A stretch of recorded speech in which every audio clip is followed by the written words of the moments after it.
नमस्कार, मैं रवीश कुमार। आइए जरा नंबरों से खेलते हैं और पूछते हैं कि किस नंबर से आपका सीना गर्व से फूल जाता है और किस नंबर से फूला हुआ सीना पिचक जाता है।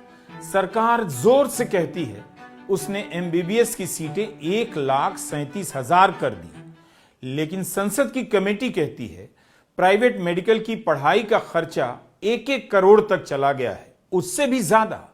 मंत्री अपने भाषण में अलग अलग क्यों नहीं बोलते कि सरकारी सीटें कितनी हैं, प्राइवेट सीटें कितनी हैं और उन सीटों की फीस कितनी है। सरकार से पूछिए ना कि पीजी की 18,000 सीटें खाली क्यों रह गईं, करोड़ों की फीस और खराब क्वालिटी की पढ़ाई के कारण। पीजी की सीट 68,000 और योग्य छात्र 2 लाख से अधिक। एमबीबीएस कराकर भी आधा डॉक्टर बनाए रखना चाहते हैं। ढिंढोरा पीटते हैं कि सीटों की संख्या बढ़ा दी गई, इसीलिए कि जनता को यह सब समझ नहीं आता। सरकार जोर से कहती है मेडिकल कॉलेज की संख्या 818 हो गई है, लेकिन यह बात धीरे से कहीं छपती है कि इलाज का खर्चा दुनिया में सबसे ज्यादा है। हर साल मेडिकल की महंगाई 15% तक बढ़ जाती है। अभी भारत सरकार जीडीपी का 1% हेल्थ पर खर्च नहीं करती, जबकि टारगेट है कभी 2.5% खर्च करेगी। मतलब है भारत के लोग इस साल भी इलाज के चक्कर में और गरीब होने वाले हैं। टाइम्स ऑफ इंडिया की रेमा नागराजन ने दिखाया है कि दिल्ली और आसपास के जिन अस्पतालों को आम लोग ज्यादा इस्तेमाल करते हैं उनका बजट कम कर दिया गया है। सफदरजंग अस्पताल का बजट 7 करोड़ 83 लाख कम कर दिया गया। राम मनोहर लोहिया का 7 करोड़ 47 लाख कम किया गया। एलएचएमसी का 4.1 करोड़ और कलावती सरन का 94 लाख कम कर दिया गया। तो आज हमने सोचा कि मेडिकल जगत से जुड़ी कुछ खबरों का कोलाज बनाते हैं, देखते हैं आपके स्वास्थ्य की पढ़ाई को लेकर क्या क्या बातें चल रही हैं। क्या वैसा ही कुछ हो रहा है जैसा सरकार के बयानों के बाद अखबारों की हेडलाइनें कहती हैं। 24 जनवरी 2026 रायपुर से पत्रिका की रिपोर्ट, छत्तीसगढ़ के 10 सरकारी मेडिकल कॉलेज में असिस्टेंट प्रोफेसर के 332 पद खाली हैं। इन्हें भरने के लिए विज्ञापन निकला है, नहीं तो अगले सत्र के लिए मेडिकल की सीटों को मान्यता नहीं मिलेगी। कुछ ही दिन पहले हमने इस खबर के बारे में आपको बताया था। भास्कर में शशांक अवस्थी की रिपोर्ट है 19 नवंबर 2025 की। मध्य प्रदेश में मेडिकल कॉलेज की व्यवस्था चरमरा गई है। 19 सरकारी मेडिकल कॉलेजों में केवल 7 में छात्रों को पढ़ाने के लिए पर्याप्त संख्या में टीचर हैं। 12 कॉलेजों में शिक्षकों की भयंकर कमी है। श्योपुर और सिंगरौली में नया मेडिकल कॉलेज बना है, वहां पर 90% पद खाली हैं। सागर, छिंदवाड़ा के मेडिकल कॉलेज में तो 50% पोस्ट खाली है। तो इस तरह से मेडिकल कॉलेज इस देश में चल रहे हैं, बिना प्रोफेसर के, बिना असिस्टेंट प्रोफेसर के। अगर ऐसे ही कॉलेज बनाने हैं तो भारत में जितने भी अपार्टमेंट हैं, उनमें जितने भी फ्लैट हैं, उन सभी को मेडिकल कॉलेज घोषित कर दीजिए। सारे अंकिलों की खुशी 2 गुनी हो जाएगी। संख्या लाखों में हो जाएगी एमबीबीएस की सीटों की, और मोदी सरकार की उपलब्धि चांद को टच कर जाएगी। करीब 25,000 युवा हर साल विदेश में मेडिकल एजुकेशन के लिए जाते हैं, और ऐसे ऐसे देश में जाना पड़ रहा है। कभी कभी तो मैं सुनता हूं तो हैरान हो जाता हूं। और इसलिए हमने तय किया है कि अगले 5 साल में मेडिकल लाइन में 75,000 नई सीटें बनाई जाएगी। In 2014-15, sorry, we had only 387 medical colleges. Now we have got 819 medical colleges. We had only 51,000 undergraduate seats. Now we have got 1,29,000 medical seats. We had only 31,000 PG seats. Now we have got 80,000 medical PG seats. क्या आपको इस बात से फर्क पड़ता है कि सरकार जो दावा करती है कि एमबीबीएस की सीटें 1,37,000 हो गईं, उसी सरकार ने पिछले साल अगस्त में बताया कि देश भर के 21 एम्स में 2,500 से अधिक टीचिंग पोस्ट खाली है। 4 साल में यह सबसे अधिक वैकेंसी थी। 40% स्वीकृत पद खाली पड़े हैं। 2561 पद पर कोई टीचर ही नहीं। अकेले एम्स दिल्ली में 462 पद खाली हैं। खुद स्वास्थ्य राज्य मंत्री प्रताप राव जाधव ने यह जानकारी संसद में दी। 2500 टीचर नहीं, छात्र क्या पढ़ते होंगे, कैसे पढ़ते होंगे? अगर आप सरकारी मेडिकल कॉलेज में पढ़ाई की हालत पर छपी रिपोर्ट को सर्च करेंगे तो यह बात आपके दिमाग में आ सकती है कि क्या इस तरह से हम डॉक्टर तैयार कर रहे हैं, या तो एक तरह से मेडिकल कॉलेज के भीतर झोला छाप डॉक्टर तैयार करना हो गया। बिना टीचर के इनकी ट्रेनिंग कैसे हो रही है? अब तो नियम बदल गए कि जिन डॉक्टरों को पढ़ाने का अनुभव नहीं उन्हें भी एसोसिएट प्रोफेसर बनाया जाएगा। अगर कोई 2 साल से काम कर रहा है तो उसे बिना सीनियर रेजिडेंसी के असिस्टेंट प्रोफेसर बना दिया जा सकता है। कुछ दिन बाद यह हालत होगी कि एमबीबीएस फर्स्ट ईयर के छात्र को कोई लाइब्रेरी में पढ़ता हुआ देख लेगा तो पकड़कर प्रोफेसर बना देगा। इनकी यह हालत रही तो एम्बुलेंस को भी मेडिकल कॉलेज का दर्जा दे देंगे। आपको तो सिर्फ सीटों से मतलब है, डिग्री तो मिल ही जाएगी, डॉक्टर बने या ना बने। फिर जब इलाज में जान जाएगी तो वो कसूर भगवान का माना जाएगा। आप तो हमेशा से बेकसूर रहे हैं। अखबारों में यह भी छपा है, federation of All India medical association FAIMA ने 28 राज्यों और केंद्र शासित प्रदेशों में एक सर्वे किया।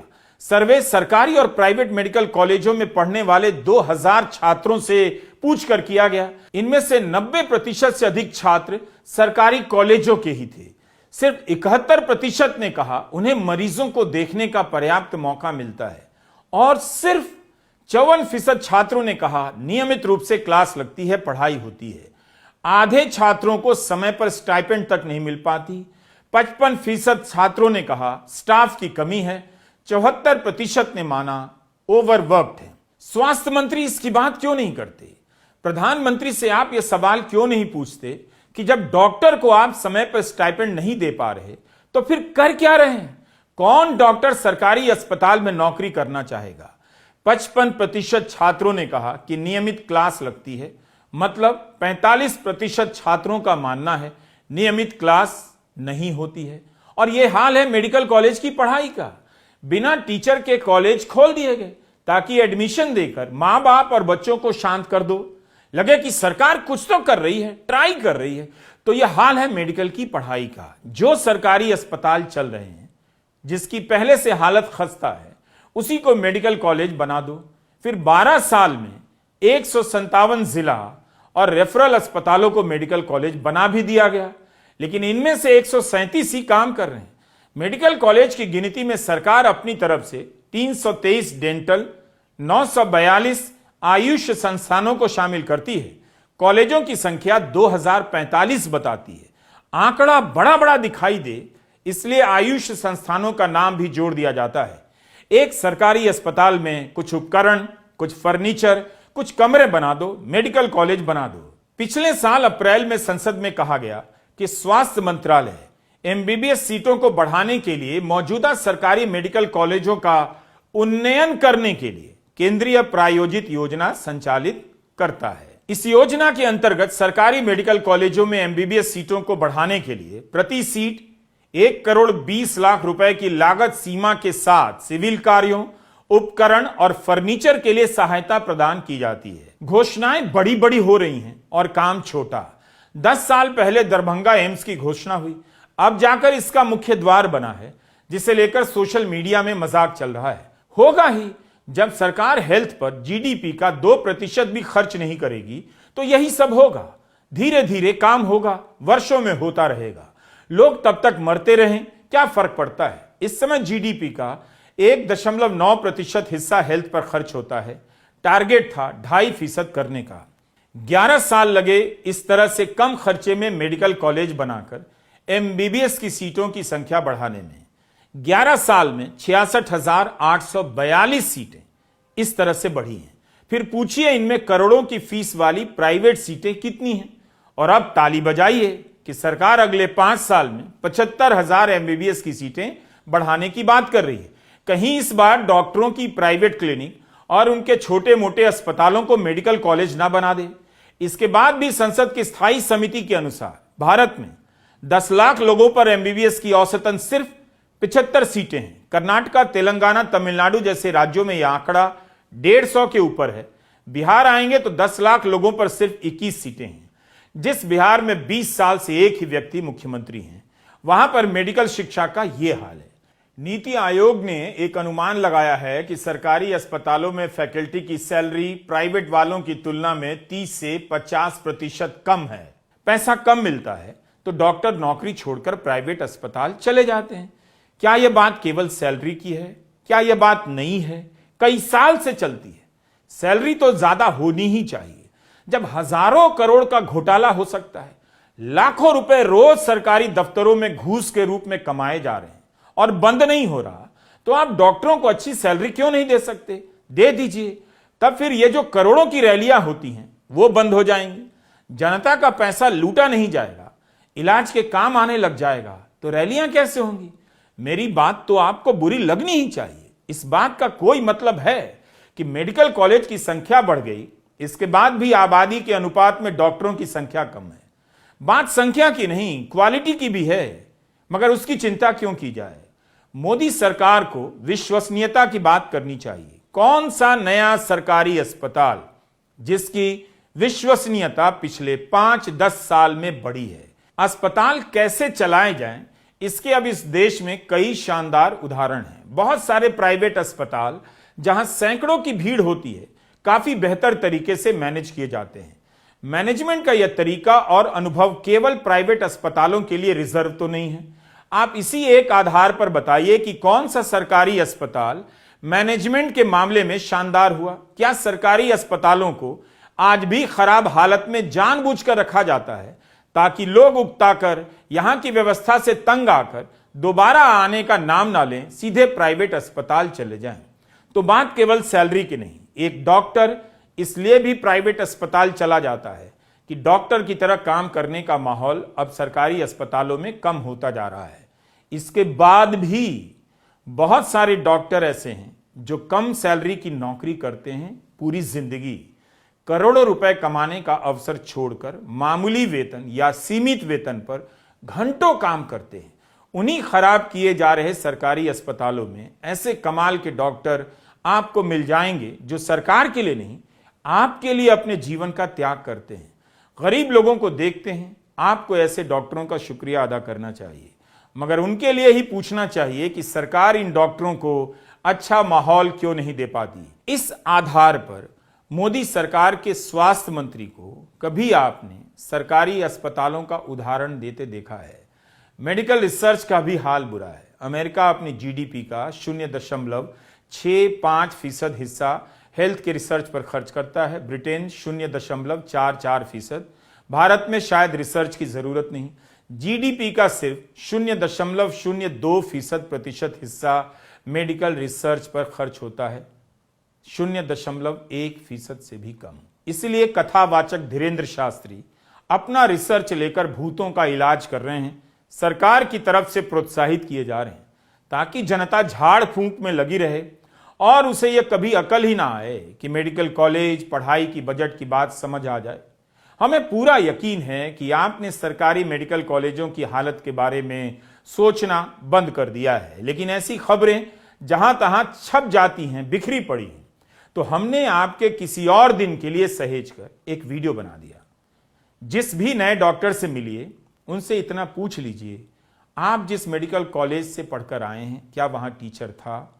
नहीं था तो आपने पढ़ाई कैसे की, कैसे पास हो गए? जब भी मोदी सरकार कहे मेडिकल कॉलेजों की संख्या बढ़ा दी है, सीटों की संख्या बढ़ा दी है, तब इस बात का ध्यान दीजिए और पूछिए कि सरकारी अस्पतालों की विश्वसनीयता में कब बढ़ोतरी होगी। उन सरकारी अस्पतालों और मेडिकल कॉलेज में मिडिल क्लास का कितना भरोसा बढ़ा है। इसकी जांच करनी हो तो आप दिल्ली की सीमा पर दिन भर बैठ जाइए। हरियाणा, यूपी, राजस्थान और बिहार तक से आती एम्बुलेंस की संख्या नोट कीजिए। पूछिए कि 200-300 किलोमीटर से दिल्ली आ रहे हैं, क्या रास्ते में एक भी सरकारी मेडिकल कॉलेज नहीं मिला? उन पर आपका भरोसा नहीं था? क्या उनमें कोई डॉक्टर था ही नहीं या योग्य डॉक्टर नहीं था? भारत में एक बात अच्छी है, खराब इलाज से भले मरीज मर जाता हो मगर किसी स्वास्थ्य मंत्री का कुछ नहीं बिगड़ता। एमबीबीएस की सीटें बढ़ाने की जब भी बात हो, आप एक सवाल लगे हाथ पूछ डालिए, क्यों भारत में मेडिकल इन्फ्लेशन हर साल 10 से 15% हो जाता है, बढ़ जाता है? इतनी तो मिडिल क्लास की सैलरी नहीं बढ़ती, ओवरडोज तो नहीं हो रहा, कहीं ये तो नहीं लग रहा कि इस देश में कुछ भी अच्छा नहीं है? बिल्कुल है, बहुत अच्छा है, आप सबसे अच्छे हैं, यही सबसे अच्छा है, क्योंकि आपको कुछ भी गलत नहीं लगता। आप सरकार के लिए कितने अच्छे हैं। इतने अच्छे लोगों को रहते कोई भी सरकार मौज ही करेगी, सीटों की संख्या, कॉलेजों की संख्या बताकर निकल जाएगी और आप ताली बजाते रह जाएंगे। कैंसर का खर्चा कितना बढ़ गया, लैंसेट की एक रिपोर्ट में बताया गया है। भारत में कैंसर का बोझ बढ़ता जा रहा है, साथ साथ मरीजों पर पड़ने वाला वित्तीय भार भी। लैंसेट में छपे एक शोध के अनुसार भारत में कैंसर के मरीज को हर बार प्राइवेट अस्पताल में भर्ती होने पर 39 से 93 हजार तक का खर्चा खुद से देना पड़ता है। भारत में मजदूरी से होने वाली महीने की औसत कमाई 11,500 है। ऐसे में अगर कैंसर के इलाज के लिए एक बार में 40,000 देना पड़े तो इलाज की उम्मीद खत्म हो जाती है। आयुष्मान के बाद भी कई परिवारों में ऐसे आकस्मिक हालात पैदा हुए हैं जिनके लिए बीमा नहीं मिल पाता। यह सब तब है जब मोटी मोटी हेडलाइन छपती है कि कैंसर की फला दवा से ड्यूटी हट गई, अब हो जाएगा कैंसर का इलाज सस्ता। लेकिन कैंसर का इलाज सस्ता कहां हो रहा है, कौन कह रहा है? हर साल कैंसर से भारत में 74,000 लोग मर जाते हैं और आपको असम के मुख्यमंत्री इस काम में लगाना चाहते हैं कि रिक्शा वाला अगर मुसलमान हो और भाड़ा 5 रुपया मांगे तो 4 रुपया दो। यही करना चाहते हैं आप, यही सब करके आप विश्वगुरु बनना चाहते हैं। इतना फ्रॉड आप अपने आप के साथ कैसे कर लेते हैं? लाखों छात्र नीट की परीक्षा के लिए तैयारी करते हैं, फिर भी मेडिकल शिक्षा को लेकर इस देश में कितनी कम बहस है। जो बहस है वो भी सतही, जिसे देखो हिंदू राष्ट्र की बात कर रहा है। वैष्णो देवी मेडिकल कॉलेज में मुस्लिम छात्र आ गए तो कोर्स की मान्यता खत्म करवा दी गई। मान्यता खत्म करने पर ढोल बजाए गए और लोग खुश हो रहे हैं। शायद लोगों को कुछ ज्यादा ही समझ आने लगा है। नमस्कार, मैं रवीश कुमार।